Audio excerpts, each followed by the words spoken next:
On April 15, 1912, minutes before the Titanic sank, the ship's radio operators sent out a haunting final signal that went ignored, and today we will tell you all about it. This is the story of the last message from the Titanic. The year is 1913. You are a radio operator working the night shift for the Titan. Just after midnight, you hear a series of sharp taps on the side of the ship. At first, you assume they are just some wayward pebbles, or perhaps a piece of floating debris. But then they come again, followed by 3 long whistles. You exchange a glance with your partner. Could this be it? Could this be the sound of an iceberg scraping against the hull? Before you can discuss it further, another tap tap tap, followed by 3 more whistles. This time you are sure it is an iceberg. You rush to the captain's cabin, but he does not reply. He is asleep. You shake him awake and tell him what you have heard. He dismisses it, assuming that there must be some other explanation. After all, the ship has been sailing through the dangerous waters of the Atlantic for days already. It is bound to happen sooner or later, but you are not so sure. You see, you have been receiving iceberg warnings all week.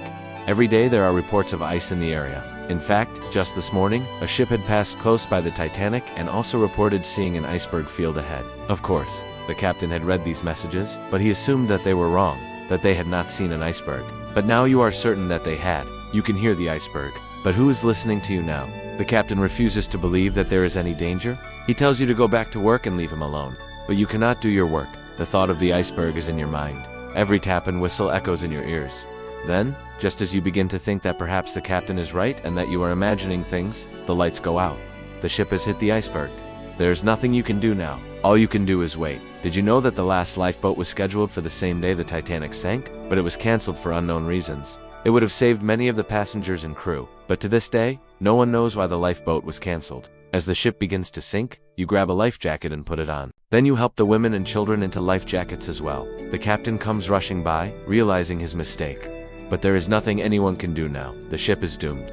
As the lifeboats approach, you wave your arms to attract their attention. They see you and begin to lower a rope ladder. But before you can climb aboard, one of the passengers pushes past you and climbs aboard the lifeboat. There are too many people waiting to be rescued. You know that you won't make it. You watch helplessly as the lifeboat sails away, taking the last of the survivors with it.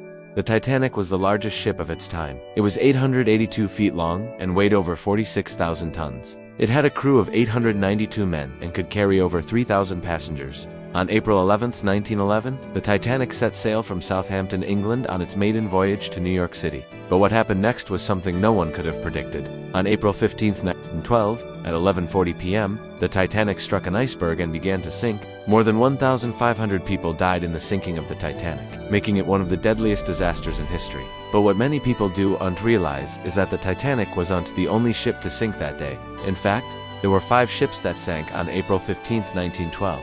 The other 4 ships were the Titan, the Republic, the Spree, and the Glenholm. What's really amazing is that all 5 ships sank in different ways. The Titan ran into an iceberg, the Republic collided with another ship, the Spree caught fire, and the Glenholm simply disappeared. But even though each ship sank in a different way, they all had one thing in common. They were all carrying passengers. And if you think about it, that's pretty amazing. Here are 5 ships carrying hundreds of people that sank on the same day, and not one of them was hit by an iceberg. That's because they weren't supposed to be in the water in the first place. If you want to hear more stories like this one, stay tuned.